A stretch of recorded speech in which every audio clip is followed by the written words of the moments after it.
Apa itu universal? Ketika orang berbicara tentang dukungan dasar universal, apakah dalam bentuk pendapatan atau layanan, biasanya itu merujuk pada dukungan dasar nasional, national basic support. Sampai saat ini, semua prakarsa UBI telah ditegaskan secara nasional atau setingkat kota. Pada Januari 2017, Finlandia memulai percobaan selama 2 tahun menyuplai 2.000 orang Finlandia yang menganggur dengan 560 euro per bulan.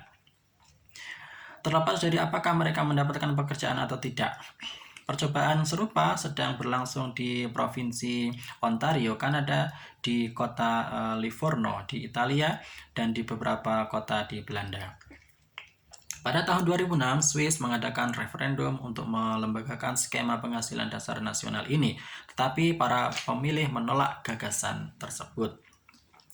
Masalah dengan skema nasional dan kota semacam itu bagaimanapun adalah bahwa korban utama otomatisasi mungkin tinggal di Finlandia, Ontario, Livorno, atau Amsterdam. Globalisasi telah membuat orang-orang di satu negara benar-benar bergantung pada pasar di negara lain. Tetapi otomatisasi mungkin mengungkap bagian besar dari jaringan perdagangan global ini dengan konsekuensi bencana bagi tautan terlemah. Pada abad ke-20, orang-orang berkembang yang kekurangan sumber daya alam mengalami kemajuan ekonomi, terutama dengan menjual tenaga kerja murah dari pekerja tidak terampil mereka.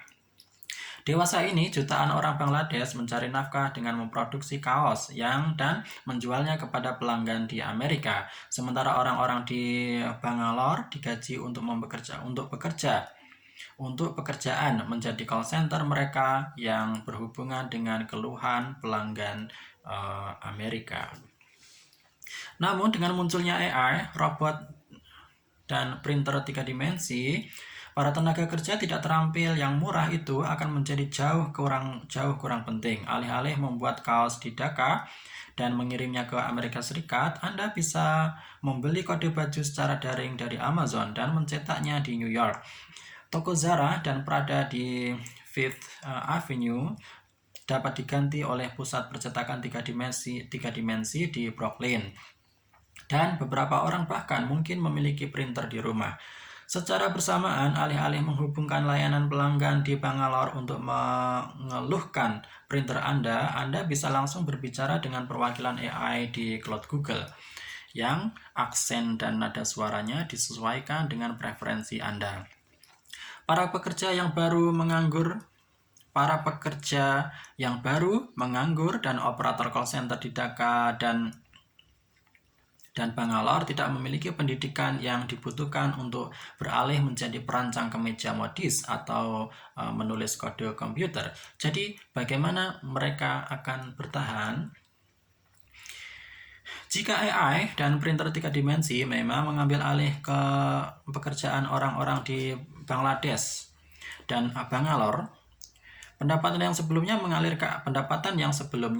ke Asia Selatan sekarang akan mengisi pundi-pundi beberapa raksasa teknologi di California. Alih-alih pertumbuhan ekonomi memperbaiki kondisi di seluruh dunia, kita mungkin akan melihat kekayaan baru yang sangat besar yang dibuat di markas-markas berteknologi tinggi seperti Silicon Valley.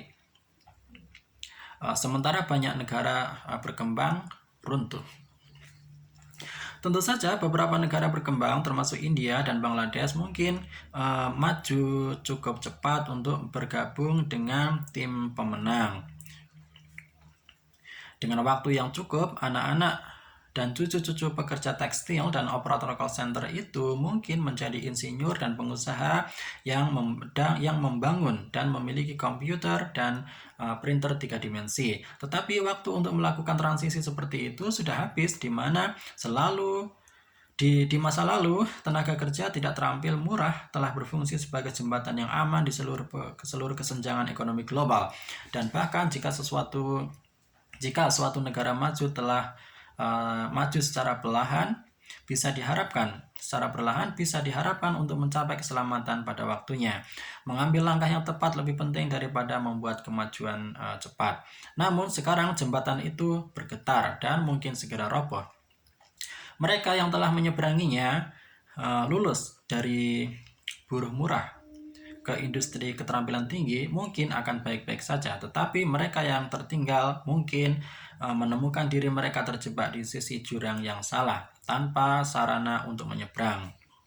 Apa yang akan Anda lakukan ketika tidak ada yang membutuhkan tenaga kerja tidak terampil Anda yang murah dan Anda tidak memiliki sumber daya untuk membangun sistem pendidikan yang baik dan mengajari mereka keterampilan baru? Apa yang akan menjadi nasib bagi orang yang ketinggalan barisan? Para pemilih Amerika mungkin dapat menyetujui bahwa pajak yang dibayar oleh Amazon dan Google untuk bisnis Amerika Serikat mereka dapat digunakan untuk memberi tunjangan atau layanan gratis bagi para penambang yang menganggur di Pennsylvania dan pengemudi taksi yang menganggur di New York. Namun apakah para pemilih Amerika juga setuju bahwa pajak-pajak ini harus dikirim untuk mendukung orang-orang menganggur di tempat-tempat yang ditetapkan oleh Presiden Trump sebagai negara-negara kumuh? Jika Anda mempercayai itu, Anda mungkin juga percaya bahwa Sinterklas dan kelinci Paskah akan memecahkan masalah.